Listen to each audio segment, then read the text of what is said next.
Mateo 3:17. Muy bien.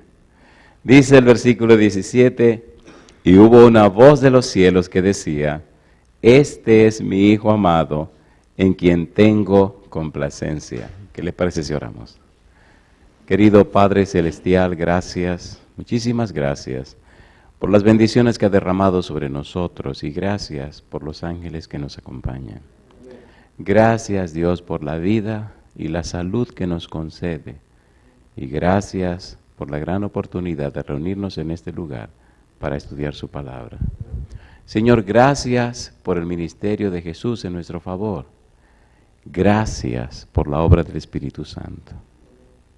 En este momento, Padre querido, le rogamos que el Espíritu Santo nos traiga palabra de vida para la vida eterna. Que en este momento escuchemos la palabra de Jehová que vive y permanece para siempre. Que no recibamos conceptos y teorías o ideas de los hombres, pero sí los principios divinos que nos cambian y nos transforman de gloria en gloria a la imagen de Jesús. Diríjanos, guíenos y háblenos, Señor. Que hoy nos acerquemos más a usted, que hoy nuestra vida refleje su carácter, que hoy se cumpla en nosotros, oh Dios, el arrepentimiento, el cambio de la mente, cambio de los patrones y esquemas mentales, que haya un nuevo nacimiento en nuestra vida. Lo pedimos en el nombre de Jesús. Amén, Señor. Amén. Hemos hablado acerca de lo trascendente que es la frase en que mi alma tiene contentamiento. Y hemos dicho también que esta frase trae toda una teología, la teología del Cordero.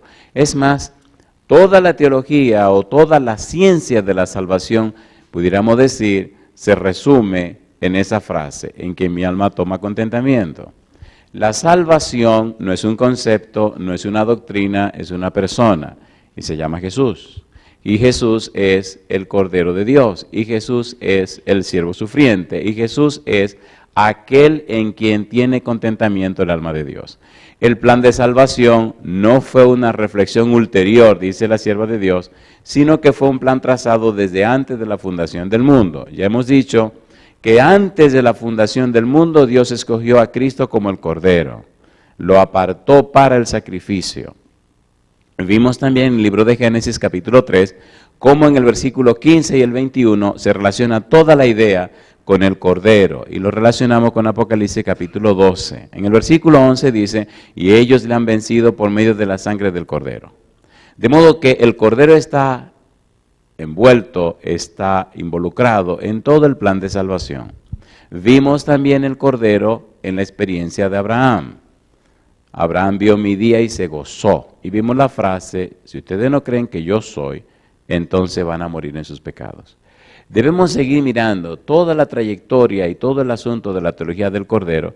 Y qué bueno es llegar a lo que fue la Pascua, Éxodo capítulo número 12. Y en la Pascua, la experiencia de Éxodo 12, hay muchas cosas que ver.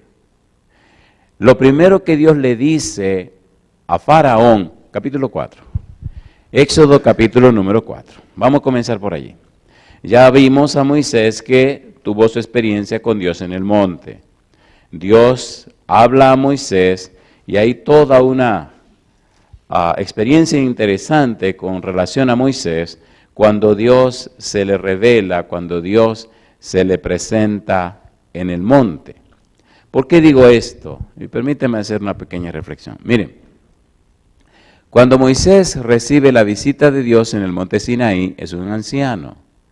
Ya Moisés tiene 80 años. 40 años que vive en Egipto, 40 años que tiene en el monte,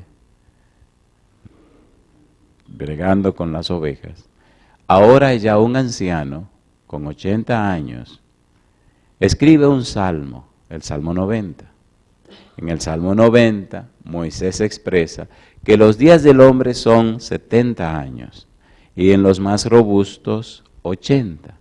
Y entonces dice cómo es la experiencia humana, la experiencia de la vida.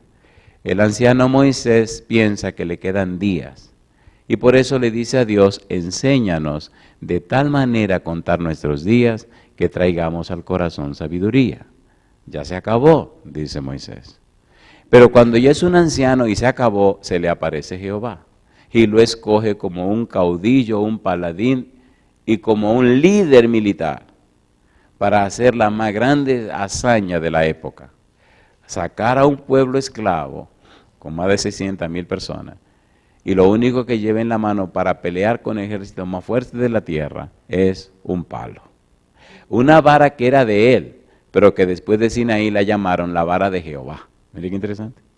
Así que con un palo en la mano, bajó del monte al más poderoso reino que había en esa época y lo venció, liberando a toda una nación.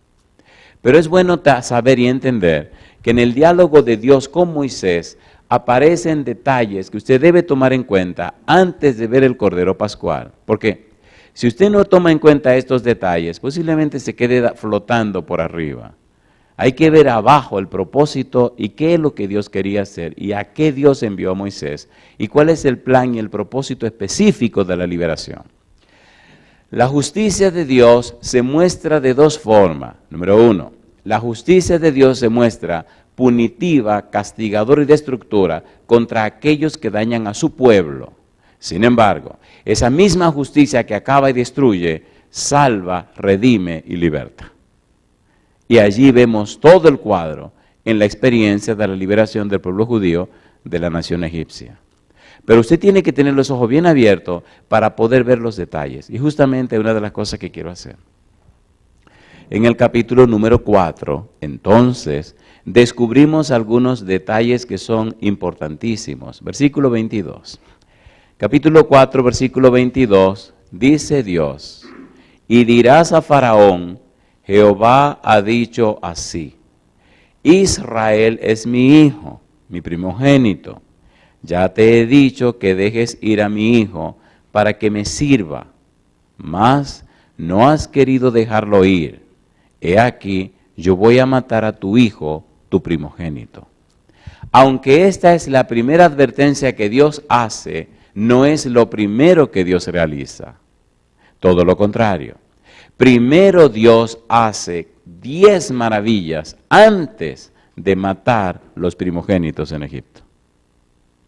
¿Qué significa esto?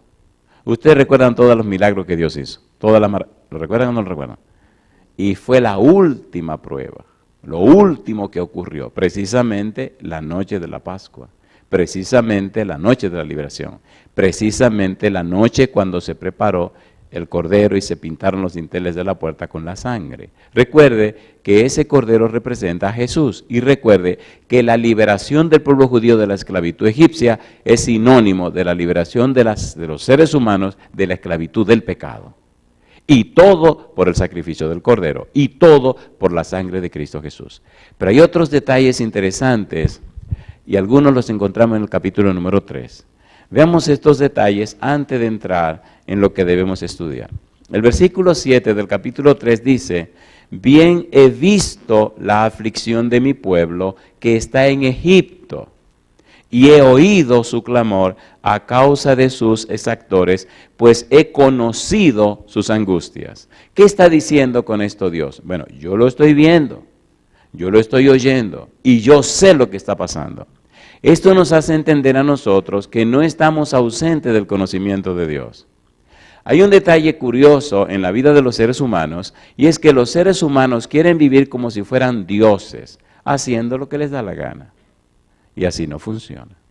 A pesar de que Dios sabe y de que Dios ve, hay reglas, hay detalles para que las cosas ocurran. Usted o vive como Satanás dice, como le da la gana, como si fuera un Dios, o usted acepta la dirección divina. ¿Recuerdan la historia del pueblo de Israel? ¿Se acuerdan o no se acuerdan? Cuando el pueblo decidía hacer como Jehová decía, Dios los bendecía, los protegía y los cuidaba. Pero cuando el pueblo quería hacer como le diera la gana, entonces le venían las desgracias y los problemas. Satanás sabe que si usted se somete a Dios y usted acepta a Dios y hace como Dios dice, no hay diablo que pueda contra usted. Santiago dice, someteos pues a Dios, resistid al diablo y de vosotros huirá. Pero ¿qué es lo que nosotros hacemos? Nos sometemos a nosotros mismos, que significa someterse a Satanás, y resistimos a Dios. ¿Sí o no? ¿Es así o no es así?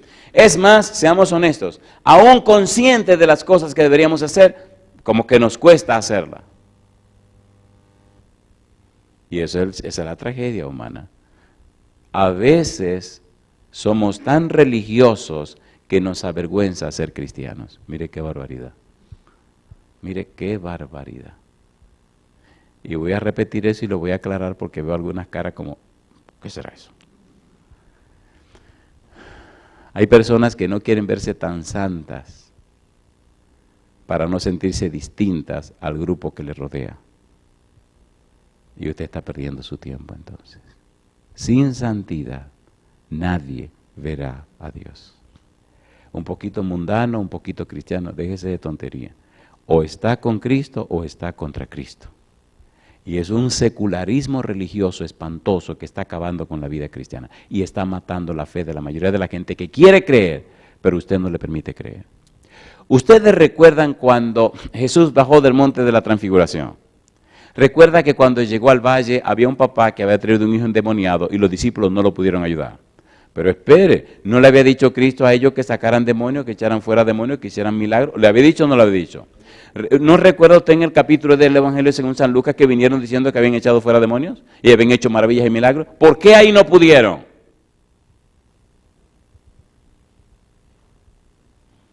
Cuando en el deseo de toda la gente, la sierva de Dios explica ese capítulo, ella dice que en el atardecer, cuando Cristo subió a la montaña, se llevó a Pedro, a Santiago y a Juan. Los otros apóstoles que se quedaron en el valle se quedaron criticando que por qué llevaron a aquellos y a ellos no. Cosa linda, mamacita linda. Así que se pasaron la noche criticando. Al día siguiente, cuando el papá viene con el muchacho endemoniado, ¿qué pueden hacer? Nada, porque el demonio de la crítica estuvo con ellos toda la noche. Mientras están criticando abajo en el valle, arriba en la montaña está Cristo glorificado. Está Cristo hablando con Moisés y Elías y aparece Dios que dice, este es mi hijo amado en el cual tengo contentamiento a él oír. Mientras aquellos están criticando abajo en el valle, Cristo está arriba glorificado, mostrándose y fortaleciendo la fe de los discípulos para que puedan estar firmes en la parte final de la historia de su vida. La pregunta que yo le hago a usted, analice su vida y usted se sorprenderá. ¿Cuántas veces usted critica cada día? Increíble. Analícelo. ¿Cómo puede tener poder de Dios si se pasa la vida criticando? Imposible. Y cuando Cristo desciende, el papá había perdido la fe en Dios, la fe en Cristo, la fe en los discípulos, la fe en todo el mundo. ¿Qué relajo este? Traje a ti mi hijo, le dice el papá. Y tus discípulos no pudieron hacer nada. Y entonces Cristo comienza a hablar con el hombre porque sabe que está hecho leña. Oye, ven acá, ¿y desde cuándo le pasa esto? Desde que era niño. Y si tú puedes hacer algo, ayúdanos. En otras palabras, no me venga con mucho cuento, que yo estoy loco por irme de aquí, ya. Estos tipos tuyos me defraudaron. Si estos son los que te siguen a ti, si estos son los discípulos tuyos y no pudieron, bueno, vamos a ver qué puedes hacer tú. Y Cristo le dice, al que cree, todo le es posible. Y el papá gritó, creo, ayuda mi incredulidad. La gente quiere creer, pero el testimonio tuyo y mío posiblemente no le permite creer. ¿Sí o no? ¿Sí o no? Sin embargo, eso no es excusa para ellos no creer, porque la fe no está apoyada en mí ni en usted, está apoyada en Cristo Jesús. ¿Qué dice Hebreos 12:2? ¿Qué dice Hebreos 12:2? Miren, vamos rapidito, que aquí el tiempo se va muy a prisa y esto es muy sabroso lo que tenemos que estudiar. Hebreos 12:2, ¿qué dice el versículo 2? Puestos los ojos, ¿dónde? En Jesús. A mí me gusta la frase en Cristo, en Jesús. Toda la teología de Pablo se describe con la frase en Cristo. En Cristo define y denota todo el haber de la vida cristiana. En Cristo, de modo que si uno está en Cristo, ¿qué dice la Biblia? nueva criatura es. Las cosas viejas pasaron y aquí todas son hechas nuevas. ¿En quién debo poner mis ojos? En Cristo. Hay un asunto que se llama la ley de la contemplación. Usted se parece a lo que usted contempla. Si yo contemplo la crítica, ¿a quién me voy a parecer? ¿Al demonio de la crítica? ¿Sí o no? Pero si contemplo a Cristo, ¿a quién me voy a parecer? ¿A quién me voy a parecer? A Cristo. ¿A quién contempla usted? Pregunto, ¿tiene sentido esto o no tiene sentido? ¿Tiene sentido? Sí tiene sentido. La vida cristiana es una experiencia, la vida cristiana es una vivencia, la vida cristiana es existencial. Entonces, pregúntese cada mañana, cada día, ¿qué pasó hoy con mi vida? No es qué pasó con la vida del vecino, ni siquiera qué pasó con la vida de mi esposa, ni siquiera qué pasó con la vida de mis hijos, porque si en la vida tuya no pasa nada, en tu esposa y tus hijos no pasará nada. La ley de la influencia, todo mundo queda afectado por tu presencia. ¿Cómo está afectando tu vida, la vida de los que te rodean? Si es verdad que tienes tus ojos puestos en Cristo, si es verdad que tú conoces a Jesús, los que te rodean o cambian o se retiran de tu lado. Es imposible estar ante la presencia del Espíritu de Dios y no cambiar. Usted no puede resistirlo. Usted o lucha o mata al que tiene el Espíritu de Dios, o usted se retira. ¿Cómo es posible? Años van, años vienen y somos la misma persona. Por eso me gusta esta parte que tenemos que estudiar ahora, porque Dios con su boca, con su palabra, hace promesas y Dios nunca miente. Y Dios cumple puntualmente todo lo que promete. Dios no le falla a nadie. Entonces la pregunta que hago es, ¿por qué tanta flojera en la vida espiritual de los que se llaman cristianos? ¿Por qué tanta ausencia de poder si Jehová es todopoderoso? ¿Por qué tanta miseria espiritual en la vida de la gente cristiana en esta época final de la historia de la humanidad? Todo grita que algo grande va a pasar. Todo grita que esto se acabó. ¿Y por qué no se ve más poder entre los cristianos? Distraídos con tonterías. ¿Sí o no? ¿Sí o no? Acumulando cosas que se van a quemar. Un afán y una locura por aumentar y tener. ¡Qué barbaridad! Compra y compra y compra. ¿Y qué es esto? Cosas que nunca se la van a poner. Algunos están tan locos que rentan storage, lugares que pagan mensualmente para guardar cosas. ¿Y saben lo que ocurre? Que algunos al final ya ni pagan nada, abandonan todo lo que metieron en el storage y entonces hay personas que se hacen ricos comprándole a los dueños de los storage esas mercancías que están ahí acumuladas y hacen fortunas. ¡Qué locura de la humanidad! Almacenando cosas que nunca van a usar. Oiga, pastor, ¿y por qué nos dice eso? Mire qué cosa linda ahora, mire qué cosa linda. Dios da detalles de lo que quiere hacer. Capítulo 6 de Éxodo. Siempre he querido hacer una serie de estas frases de Dios. No la he hecho, pero espero hacerla en algún momento. Porque me gustan los detalles como Dios los da. Capítulo 6, versículos 6 en adelante. Vamos a leer desde el versículo número 5. Asimismo, dice Dios, yo he oído el gemido de los hijos de Israel, a quienes hacen servir los egipcios, y me he acordado de mi pacto. Yo estoy oyendo, querido, no te preocupes, yo no estoy lejos, yo estoy aquí cerca de ti. Yo sé lo que te está pasando, yo sé lo que te están haciendo. Aguántate un poquito, yo estoy aquí. Versículo número 6. Por tanto, dirás a los hijos de Israel, yo soy Jehová. Y ahora, por favor, mire usted, analice usted cada vez que aparece esta partícula, yo os. Y entonces Dios da detalles. Pastor, ¿qué significa eso? Significa que Dios estaba pendiente de su pueblo esclavo en Egipto.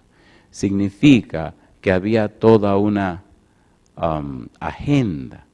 Y significa que Dios anuncia anticipadamente lo que hará en beneficio de su pueblo. Y si lo hizo por Israel para sacarlo de la esclavitud de Egipto, lo hará por ti y por mí para sacarnos de la esclavitud del pecado. ¿Tiene sentido o no tiene sentido? Mire por favor qué cosa linda, versículo 6. Por tanto dirás a los hijos de Israel, yo soy Jehová, y yo os sacaré de debajo de las tareas pesadas de Egipto. ¿Lo promete o no lo promete? ¿Lo promete Dios? He visto personas a quien Dios ha librado de las drogas, del alcoholismo, ha librado de la promiscuidad sexual, ha librado de todas esas basuras que el diablo tiene. He podido tener experiencia y ver a personas que al conocer la palabra de Dios, al conocer el Evangelio, el poder del Espíritu de Dios los ha liberado de la esclavitud de esas tonterías. Número 2. Sigue diciendo el Señor, y os libraré de su servidumbre, y os redimiré con brazo extendido y con juicios grandes, y os tomaré por mi pueblo, y seré vuestro Dios, y vosotros sabréis que yo soy Jehová vuestro Dios, que os sacó de debajo de las tareas pesadas de Egipto, y os meteré en la tierra por la cual alcé mi mano, jurando que la daría a Abraham, a Isaac y a Jacob, y yo os la daré por heredad. ¿Quién firma? Yo, Jehová. Alabado sea el nombre de Dios. Yo le hago una pregunta. ¿Cómo hace usted a Dios mentiroso? Si Dios le promete algo, ¿le cumple o no le cumple? ¿Le cumple o no le cumple? Entonces explíqueme por qué tanta pobreza espiritual en lo que se llaman cristianos. ¿Por qué tanta mezquindad? ¿Por qué una vida tan pobre y tan vergonzosa? ¿Ya mintió Dios? ¿Miente Dios? No, jamás. Prometió y cumplió. ¿Cumplió Dios paso a paso todo lo que dijo aquí con el pueblo judío? ¿Lo cumplió o no lo cumplió? Claro que sí. Lo bueno de Dios es que Dios no te manda, Dios va contigo. Cuando Dios te pide que le haga una misión, que cumpla una misión, Él no te deja solo, Él va contigo. Le dijo a Moisés, y yo iré contigo. Y vino con Moisés, y arregló a todo lo que había que arreglar, y se llevó a su pueblo. Pienso que estamos preparados para entrar en la belleza de la Pascua. Capítulo 12, Éxodo, aquí comienza Dios a dar los detalles. Ya Moisés llegó a Egipto, ya Moisés se enfrentó con Faraón, ya Moisés hizo maravillas y milagros unas tras otras, y ahora llega la parte final.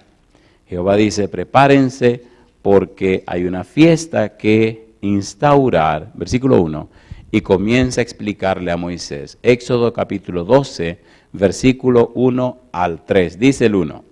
Habló Jehová a Moisés y a Aarón en la tierra de Egipto, diciendo, este mes os será principio de los meses, para vosotros será el primero en los meses del año. Hablad a toda la congregación de Israel, diciendo, en el 10 de este mes, tómese cada uno un cordero según las familias de los padres, un cordero por familia. Dios está instaurando una fiesta, Dios está preparando un programa, y todo este programa tiene que ver con algo más grande. Es un símbolo para enfrentarse con una realidad. Dios está estableciendo una fiesta que le dirá a los judíos y a todo su pueblo lo que Dios haría en una dimensión más amplia. Este corderito que ustedes van a escoger es un símbolo de mi hijo que irá, porque es el cordero que yo aparté para resolver el problema del pecado. Recuerde que el problema del pecado no solo afectó la tierra, recuerde que el problema del pecado afectó el cielo, recuerde que el problema del pecado afectó todo el universo. Es un conflicto cósmico. Lo bueno de ser cristiano es que usted es protagonista en un problema que es la película del universo. Todos los seres celestiales están pendientes del drama que se desarrolla en la tierra. ¿Es así o no es así? ¿Es así o no es así? ¿Qué Silvestre Stallone y Silvestre Stallone? Nosotros somos los verdaderos actores y actrices de un drama vivo, porque cuando usted se levanta en la mañana y no tiene trabajo, no tiene trabajo. Cuando se levanta en la mañana y no tiene comida, no tiene comida. Es una cuestión de que de un papel. Cuando los chiquitos gritan y no hay leche, compadre. Y entonces, vamos a ver qué pasa en la película. Y los tipos de allá arriba mirando su película en vivo, una película de carne y hueso, una película de relajo. Y ahí mirando y contemplando. Mira lo que dice 1 Pedro 1:12. Disculpen, pero la Biblia es sabrosa. Si usted la sabe ver, usted se enamora de este libro, mire, y no lo suelta jamás. 1 Pedro 1:12. Mire qué cosa rica. ¿Quiénes están mirando esta película? Una película en vivo. Versículo número 12. 1 Pedro 1:12 dice, a estos se les reveló, a los profetas, que no para sí mismos, sino para nosotros administraban las cosas que ahora os son anunciadas por los que os han predicado el Evangelio por el Espíritu Santo enviado del cielo. Y dice ahora, cosas en las cuales, ¿qué dice? Anhelan mirar los ángeles. Los ángeles están pendientes de la tierra. Los seres de otro mundo están pendientes de la tierra. Todo el universo está pendiente de la tierra. 1 Corintios 4:9, eso es lo que dice. ¿Pendiente de qué? ¿Y ahora qué es lo que viene? ¿Y ahora qué es lo que va a pasar? Y se imagina usted en medio de ese drama. Y cuando ya todo esto termine y nos vayamos al cielo y vengan gente de todos esos mundos a conocernos, porque nosotros vamos a ser ¿me entiende? Los hijos de papi y mami, porque vamos a vivir en la casa de papá. Todo el mundo tiene donde vivir, pero nosotros vamos a vivir en la casa del dueño del asunto. Y nos pregunten, qué rico es irse por todos esos mundos a explicar el maravilloso plan de salvación. ¿Me están entendiendo? Señores, no es una cuestión tan mercenaria de me salvé y se acabó. ¡Abra esa mente! Es más que el simple hecho de ir al cielo. El enemigo nos ha estorbado tanto la mente que a veces pensamos que la salvación es nada más irse al cielo. ¿Pero qué sentido tiene eso? Es más que eso. Por eso el cielo se empieza a vivir en la tierra. ¿O no? ¿Sí o no? A ver si pueden entender este pensamiento de Colosenses, capítulo 3, versículo 1 al 3. Por eso la mente es tan importante. La mente, el arrepentimiento es el cambio de la mente. Si usted es una persona arrepentida, su mente ha cambiado. Si usted es una persona arrepentida, sus patrones mentales han cambiado. Si usted es una persona arrepentida, sus esquemas mentales han cambiado. Si usted es una persona arrepentida, sus estructuras mentales han cambiado. Si usted no es una persona arrepentida, usted es la misma persona. Y sin arrepentimiento, usted no va para ninguna parte. Todo lo que estamos diciendo ocurre antes del capítulo 4, versículo 17 de San Mateo. Antes de que Cristo diga, arrepentíos, porque el reino de los cielos se ha acercado, Jehová dijo, este es mi Hijo amado en quien tengo contentamiento. Antes de que Cristo empiece a hablar, Jehová dice, este es este personaje que estoy enviando. Antes que empiece su ministerio, Jehová dice, ¿quién es él? Si usted comprende la manera como Dios ordena la Biblia, descubre cosas maravillosas. Todo lo que estamos estudiando es antes de que Cristo empiece a predicar. Estamos estudiando lo que Dios dice de Cristo. Estamos entendiendo lo que Dios dice acerca de Cristo. Y cuando ya sepamos todo esto y Cristo comience, mi pregunta, ¿entenderemos o no entenderemos? Y esa es la belleza de la Biblia. El orden que Dios establece en su palabra. Pero, ¿qué ocurre con Mateo 3:17? Usted lo pasa por encima y sigue leyendo. ¿Y qué pasa con el resto del libro? No lo entiende. ¿Qué es lo que va a entender si no entendiste lo que viene adelante? ¿No se han dado cuenta en la universidad que hay materias que son prerequisitos?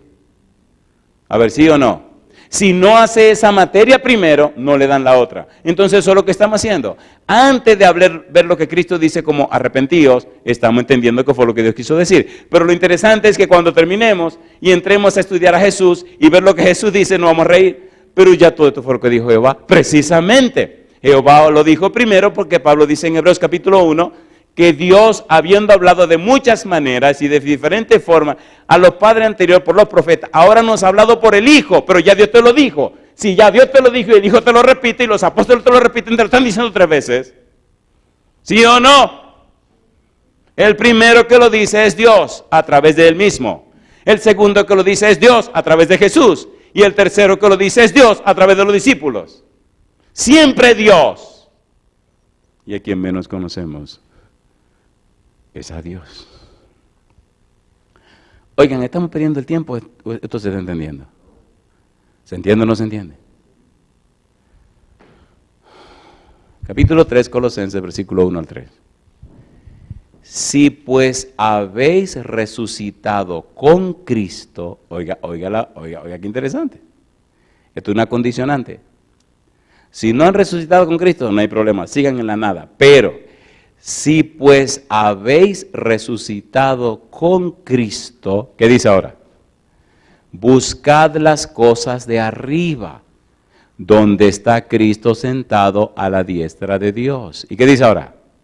Poned la mira en las cosas de arriba, no en las de la tierra, porque habéis muerto y vuestra vida está escondida con Cristo en Dios. ¿Lo dice o no lo dice Pablo? La pregunta es, ¿dónde está enfocada tu mente? ¿Hacia dónde te estás enfocando? Porque si te enfoca aquí abajo, no hay problema, aquí abajo te quedará. Tenemos que enfocarnos arriba y disfrutar de las cosas de abajo, ¿sí o no? ¿Sí o no? ¿Cuándo hizo Dios a Adán? ¿Antes o después de crear todo? Entonces, si lo hizo después, ¿para que goce de todo? ¿Cuánto le entregó Dios a Adán de lo que había en la tierra? Entonces, disfrute la vida. ¿No se han dado cuenta que la gente vive guardando las cosas buenas para después y el después nunca llega? Oí un poema de un señor que estaba escribiendo y describiendo la experiencia con su esposa. Y él empezaba a decir en su poema la cantidad de cosas que había regalado, le había comprado a su esposa, y las cosas que su esposa compraba y la dejaba para usarla después. Y ahora en esta ocasión, el vestido que nunca se puso, y hasta un collar que él le compró y nunca se puso, y hasta un zapato que él le compró y nunca se puso, entonces se lo pondrían ese día para llevarla a su tumba. La mujer se había muerto. Déjese de tontería, disfrute la vida hoy. Dice un proverbio chino, es más tarde de lo que crees. Si tiene que hacer una llamada, hazla hoy. Si alguien tiene que decirle que tú le amas, díselo hoy. ¿Se entiende, por favor? Si te gusta comer algo que es saludable, cómetelo hoy. Si hay algo, si compra un zapato, póntelo hoy. Hay personas que van a la tienda, compran su zapato, toman el zapato viejo y lo echan en la caja y se ponen el nuevo. Y salen con su zapato nuevo. ¿Y eso qué? ¿Qué me importa? Los zapatos son suyos, póngase cuando le dé la gana. O sea, disfrute la vida hoy, pero mantenga su mente arriba. ¿Se entiende? Disfrute lo que la tierra le da, pero mantenga su mente arriba.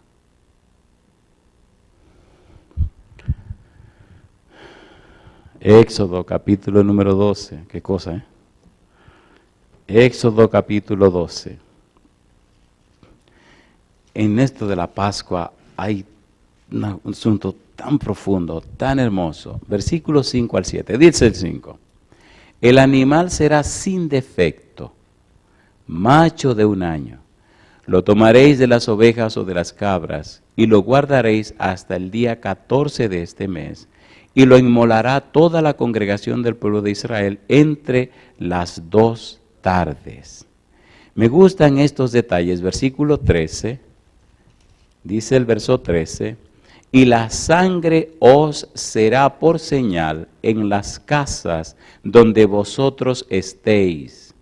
Y veré la sangre y pasaré de vosotros, y no habrá en vosotros plaga de mortandad cuando hiera la tierra de Egipto. Dice el versículo 14, y este día os será en memoria y lo celebraréis como fiesta solemne para Jehová durante vuestras generaciones. Por estatuto perpetuo lo celebraréis. Versículo 22, dice el verso 22, y tomará un manojo de hisopo y mojado en la sangre que estará en un lebrillo, y untad el dintel y los 2 postes con la sangre que está en el lebrillo, y ninguno de vosotros salga de las puertas de su casa hasta la mañana. Versículo 24. Dice el verso 24. Guardaréis esto por estatuto perpetuo para vosotros y para vuestros hijos para siempre. ¿Por qué Dios quiere que guarden esto para siempre? Porque esta fiesta de la Pascua anuncia, les muestra en la experiencia viva, en la experiencia real, el significado y la obra de Cristo cuando venga. Si a alguna persona se le hubiera ocurrido salir de su casa durante esa noche y era primogénito de esa casa, entonces caería muerto porque no estaba amparado por la sangre. Debía permanecer dentro de la casa para estar protegido con la sangre del Cordero Pascual. ¿Se entienden los detalles de Dios? Versículo 25.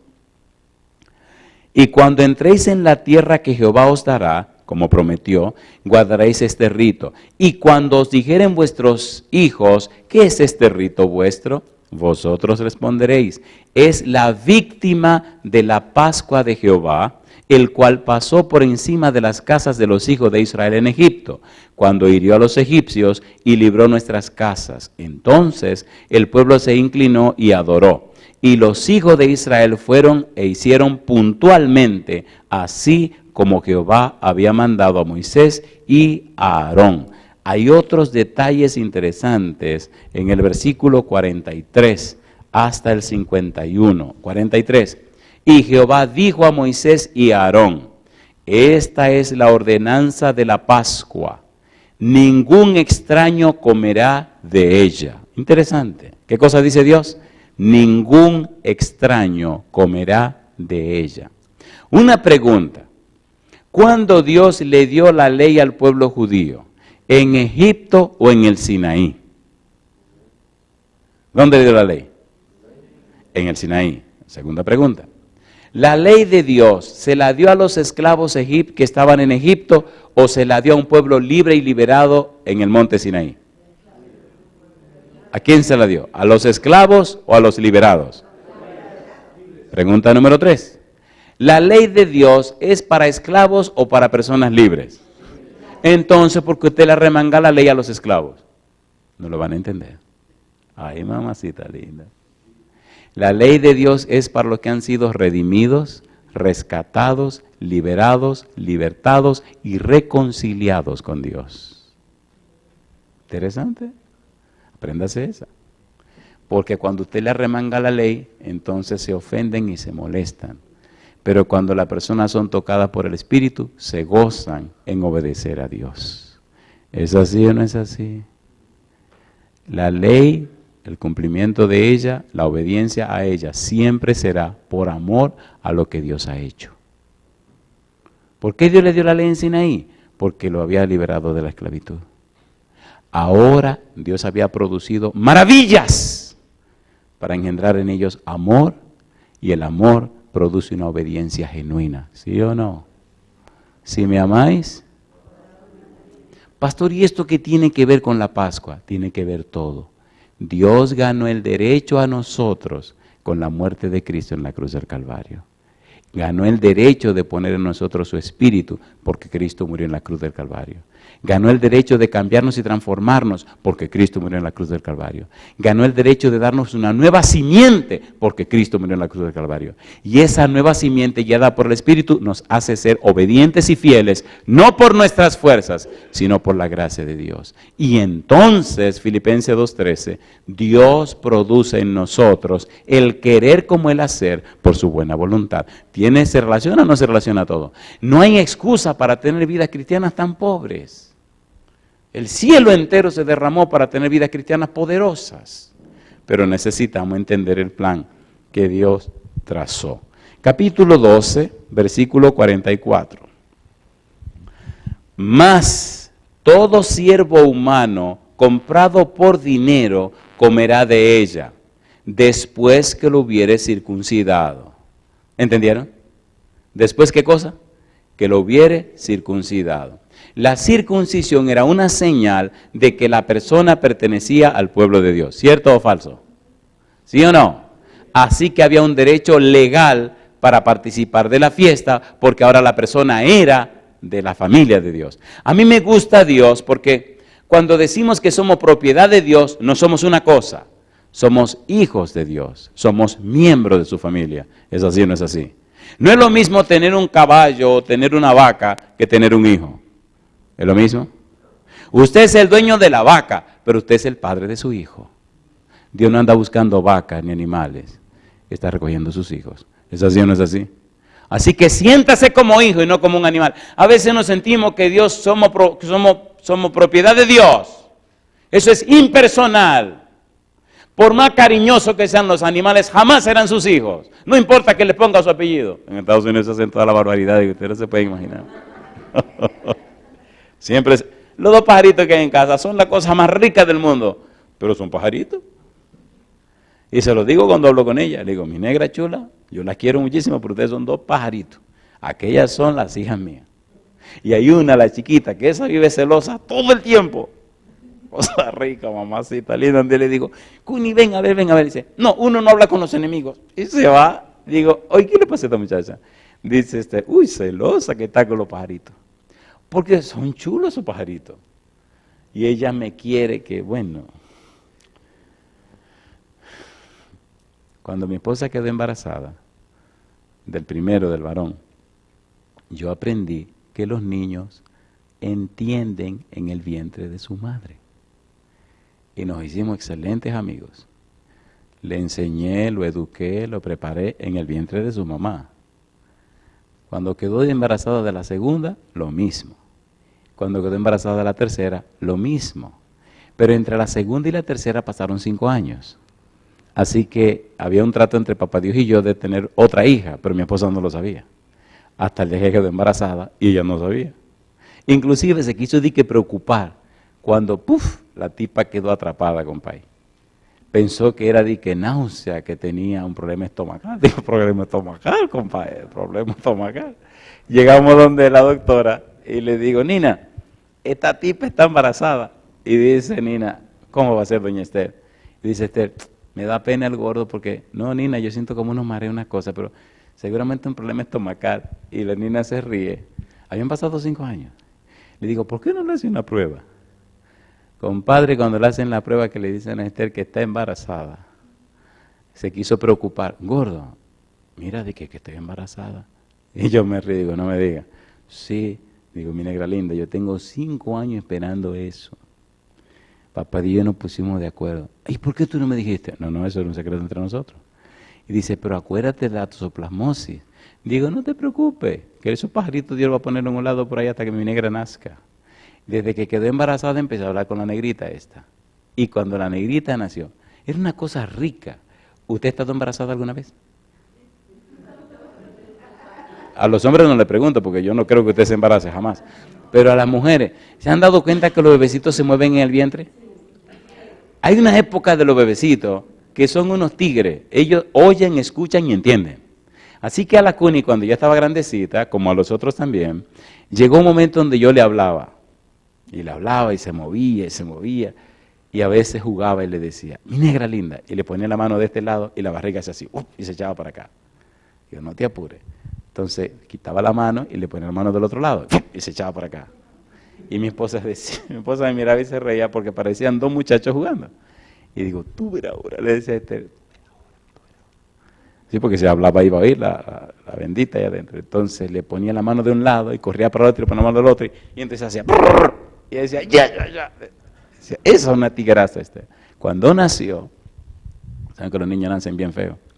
Cuando nació, estamos afuera en el pasillo. Y cuando nace, lo primero que mi esposa preguntó era que si tenía ojos, porque de que la toxoplasmosis le destruye los ojos a los bebés. Cuando nació, que sacan esta morenita, la limpian, se le enseñan a la mamá, y de una vez le dice, ¿tiene ojos? Sí, tiene unos ojos preciosos. Enséñensela a su papá que está allá afuera. Bueno, fue la única que yo no estuve dentro con mi esposa para nacer, porque en la sala de preparto un reguero de mujeres, y para evitar problemas, estaban todas las mujeres juntas, mejor dejan a los esposos afuera. Y cuando viene una enfermera con la chiquita en la mano, se para en el pasillo, abre la puerta y sale al pasillo afuera. Y están todos ahí mirando. Y yo estoy pegado hacia la pared mirando, esperando que el asunto ocurra. Y viene la enfermera y sabe cómo son las mujeres de curiosas. Vienen todas a ver la niña que están sacando. Y dice la enfermera, aquí está esta bebé. ¿Quién es el papá? Y yo estoy así. Y miro, yo digo, esa tipa sí es fea. Y me quedo ahí tranquila. Y entonces viene la gente a ver y miran a la muchachita y empiezan a mirar a todos los hombres que hay ahí. Y yo estoy ahí tranquilo mirando. Y dice una señora, hay mucha gente curiosa. La mujer viene y mira a la muchachita y la mira. Mira a la muchachita y me mira a mí. Y dice, esa es de ese. Y la miro yo y le digo, ¿ah, sí? Dice, sí. Digo yo, ¿qué le pasó a esta mujer? Y yo voy a mirar, pero ¿qué sé yo? Yo nunca he visto a esa muchachita. Estaba allá adentro. Y cuando yo voy y la miro, y pienso que está fea, está feíta. Pero bueno, entonces me dice la enfermera, felicidades. Digo, ¿cómo no? Y agarro a la muchachita y cuando la tengo en los brazos y la miro, digo, ¿será verdad? Cuando la cuña diga esto, se va a armar el pleito en mi casa. Cuando veo a esta muchachita con esta cara tan fea, le digo yo, ¿será verdad que será esta la muchachita? Y entonces digo, dame ver si es verdad. Porque no conocíamos, hablábamos y le digo yo, amor mío, linda mía, chula mía. Y abre los ojos y me mira. Digo, ¿oh, verdad que esta es? Digo, mi negra linda. Y abre los ojos y me mira. Y me mira, digo, cosas ricas, ya nos conocemos. Y me mira, y me mira. Y me mira, abre los ojitos y la abrazo y la aprieto. Y siguió con los, porque tenía los ojos cerrados, no había abierto los ojos. Y me miraba, y me miraba, y me miraba, y me miraba como, ¡wow, qué rico! Mamacita linda. Y al rato estaba dándole su leche. Y de ahí en adelante, compadre, es unos celos y una cosa que olvídese, olvídese, olvídese. Yo le pregunto, ¿y si eso es una niña con un papá? ¿Cómo no deberíamos ser nosotros con Dios? Ustedes me están entendiendo. Esa morenita me quiere. En casa había un problema cuando estaban todos pequeños. Yo me iba de viaje y todos se enfermaban. Yo me iba hoy y al otro día me llamaba Esther, gordo, que ahí está Tito con fiebre, la nena se le dañó la garganta. Todo el mundo se enfermaba. Y esta chiquita nada más se la pasaba. ¿Y cuándo viene papi? Y se paraba todos los días en la puerta a mirar. Mami, ¿pero cuándo es que papi viene? Junio, una semana. Una vez me fui por 29 días. Y eso yo mejor no se lo cuento. Vamos a seguir con esta cuestión del sermón. Pero verdad que me están entendiendo. Pero si así somos los humanos, ¿por qué somos tan descuidados con Dios? Le gusta a los padres que los hijos vengan y lo miman y le digan que los quieren. ¿Le gusta a los padres eso o no le gusta? Entonces vaya donde Dios cada mañana y dígale, Señor, yo lo quiero mucho. Déjese de esa pedidera, por Dios. Vaya y sencillamente dígale, Señor, yo le amo tanto. Agradezco tanto las bendiciones que me ha dado. Pero lo más grande de mi vida no es lo que usted me ha dado, Señor. Lo más hermoso de mi vida es usted mismo. Yo lo amo, Señor. No importa que no me dé nada, yo lo amo a usted. ¿Alguna vez le ha dicho eso a Dios usted? Dios es una persona divina, no es una computadora. Y hasta a la computadora le decimos yo te amo, mire qué barbaridad. Sí, porque algunos le ponen I love you, my computer. Qué tontería, ¿eh? Ame a Dios. Ame a Dios. Y es lo que Él nos está diciendo con el asunto de la Pascua. Dice Dios, el extranjero y el jornalero no comerán de ella. Se comerá en una casa y no llevarás de aquella carne fuera de ella, ni quebraréis hueso suyo. Toda la congregación de Israel lo hará más. Mire qué lindo. Si algún extranjero morare contigo y quisiere celebrar la Pascua para Jehová, séale circuncidado todo varón, y entonces la celebrará y será como uno de vuestra nación. Pero ningún incircunciso comerá de ella. La misma ley será para el natural y para el extranjero que habitare entre vosotros. Así lo hicieron todos los hijos de Israel, como mandó Jehová a Moisés y a Aarón, Así lo hicieron. Y en aquel mismo día sacó Jehová a los hijos de Israel de la tierra de Egipto por sus ejércitos. Yo le pregunto a usted, ¿le gustaría a usted ese tipo de relación con Dios? ¿Sí o no? ¿Le gustaría ese tipo de relación? Toda esta fiesta de la Pascua no es más que una manera que Dios tiene o Dios hace para lograr esa relación estrecha con su pueblo. Mire usted ahora lo que dice Pablo en el libro de Hebreos capítulo 11 versículo 28. Cómo aquello era solo un símbolo de la verdadera realidad y de la gran realidad que es Cristo Jesús. Hebreos 11, 28. Dice el versículo 28, Hebreos 11, versículo 28. Por la fe, ¿qué cosa dice?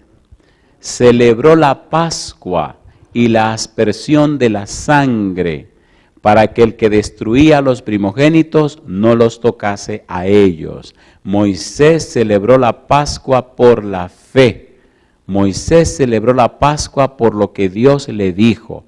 Moisés sabía muy bien que algo vendría después, algo más glorioso que la simple fiesta. Y entonces Pablo responde a la inquietud. Primera de Corintios capítulo 5, versículo 7. Primera de Corintios capítulo 5, versículo 7 dice, limpiaos pues, ¿de qué cosa? De la vieja levadura, para que seáis nueva masa, sin levadura como sois, porque nuestra Pascua, ¿qué dice ahora? Que es Cristo, ya fue sacrificada por nosotros. Mi pregunta, ¿le gustaría a usted ser rescatado de la esclavitud del pecado, cambiado y transformado para ser un hijo, miembro de la familia de Dios? Ese es el punto. Cuando Dios saca a su pueblo de Egipto, lo lleva por el desierto, destruye el ejército de Faraón y los trae con él. Le había dicho a Moisés, y en este monte ustedes me servirán. Y cuando el pueblo llega al monte para encontrarse con Dios, cuando el pueblo viene a un encuentro con su Dios, las palabras que salen de la boca de Dios son tan tiernas, son tan limpias, son tan lindas, son tan interesantes, que es como un papá que dice, mi negro, oye cuáles son las reglas del juego. Terminemos con eso en Éxodo 19. Quiera Dios que hoy, en este día, usted decida aceptar la propuesta de Dios. Éxodo 19, mire qué cosa linda lo que Dios plantea. Llegan al monte y ahí en el monte Dios les dice, versículo número 4. Vosotros visteis, ¿qué cosa? Lo que hice a los egipcios y cómo os tomé sobre alas de águila y os he traído a mí. Ahora pues, si diereis oído a mi voz y guardareis mi pacto, vosotros seréis mi especial tesoro sobre todos los pueblos, porque mía es toda la tierra. Y me seréis, ¿qué cosa dice? Un reino de sacerdotes y gente santa. Estas son las palabras que dirás a los hijos de Israel. Yo te pregunto, ¿quiere Dios que tú seas parte de un reino de sacerdote y gente santa? ¿Sí o no? Lo que le dijo a los israelitas en el monte Sinaí no es lo mismo que dice Pedro en primera de Pedro 2:9, mas vosotros sois, ¿qué cosa? Linaje escogido, número 1. Número 2, real sacerdocio, número 3, nación santa, número 4, pueblo adquirido por Dios con un propósito, para que anunciéis, ¿qué cosa? Las virtudes de aquel que os llamó de las tinieblas a su luz admirable. Entonces, si es verdad que somos del pueblo de Dios, si es verdad que somos sus hijos, si es verdad que nos acogimos a Él, entonces en nuestra vida tienen que verse las virtudes de Dios. La gente que nos conoce, la gente que se relaciona con nosotros, tiene que percibir que no somos comunes ni corrientes. Tiene que comprender y entender que hay algo más allá de lo meramente humano que está en nosotros. Hasta los animales se dan cuenta.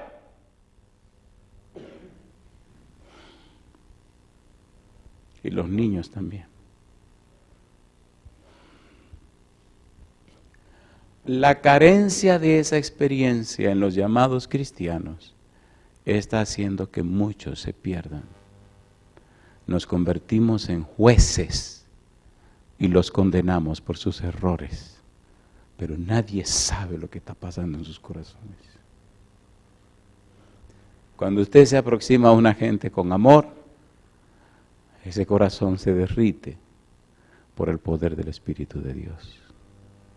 Cuando la gente ve que usted se aproxima a su vida, no a condenarlo, ni a juzgarlo, ni criticarlo, inconscientemente se conectan con usted. Y aunque no quieran, abren su corazón a la presencia suya. Yo termino. Mi pregunta final para usted es, ¿le gustaría ser el enviado de Dios? ¿Le gustaría ser la enviada de Dios? ¿Le gustaría ser el embajador de Dios o la embajadora de Dios? ¿Qué dice 2 Corintios 5:20? Veamos este pasaje y con él cerremos. 2 Corintios 5:20. Los embajadores que están en un país, ¿de cuál país son? Pregunta interesante, ¿eh? Si usted vive en este país y es embajador de Inglaterra, ¿de dónde es usted? De Inglaterra. El embajador que está en otra nación, está en la otra nación porque representa a su país, al país de origen, pero no es de ese país. Y ustedes sabían que la casa donde vive el embajador y el lugar que vive el embajador en aquel país es un pedazo que pertenece al otro país. ¿Lo sabían o no lo sabían? Las embajadas. ¿Se entiende o no se entiende?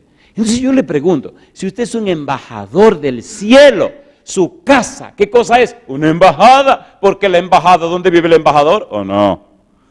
Que acabamos de descubrir, hicimos un descubrimiento terrible ahora mismo, ¿verdad? Mi pregunta entonces, si usted es un embajador del cielo, donde usted vive es la embajada del cielo. Entonces el que viene a su casa tiene que saber que esa embajada es la puerta de entrada al cielo. Y que ahí vive el embajador, con la esposa del embajador y los hijos del embajador, que son ciudadanos del cielo. Así que lo que se come en esa casa es lo que se come en el cielo, lo que se habla en esa casa es lo que se habla en el cielo, porque es un embajador. ¿Sí o no?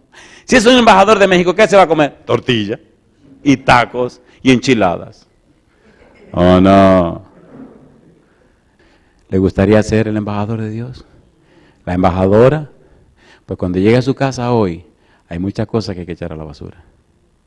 Porque no debería haber eso en la casa de un embajador. Ay, mamá. ¿Sí o no? Empiece a echar a la basura. Y viva como un embajador. En la casa de los embajadores hay una guardia de protección, ¿sí o no? Dios envió ángeles poderosos para que te protejan. Pero ¿cómo le da cabida a demonios en la embajada del cielo? Con toda la basura que estás comprando y metiendo en tu casa. Termino con mi pregunta. ¿Usted decide hoy ser un embajador de Dios? ¿Una embajadora de Dios? ¿Templo del Espíritu Santo? Aunque haya que echar a la basura la mitad de las cosas que tiene en la casa. ¿Sí o no? Toda esa mojiganga se va a quemar. Pero Cristo viene pronto para darnos el verdadero hogar, el hogar celestial. ¿Se atreve a ponerse en pie conmigo diciendo, quiero ser ese embajador o esa embajadora? Padre querido, gracias por el regalo de este nuevo día. Gracias por su palabra, Señor. Gracias por darnos a Jesús. Gracias por el Cordero de Dios. Hoy, colocados en pie, nosotros presentes y aquellos y aquellas que nos siguen en cualquier lugar del mundo, hemos decidido ser embajadores y embajadoras del Dios Altísimo. Allí habitarán los ángeles con nosotros. Allí morará el Espíritu Santo, allí morará usted, Señor Jehová. No en la casa, sino en nuestros corazones. Y usted hará de nosotros verdaderos hijos del Altísimo. Nos entregamos en sus manos en esta hora. Guíenos en el nombre de Jesús. Amén, Señor.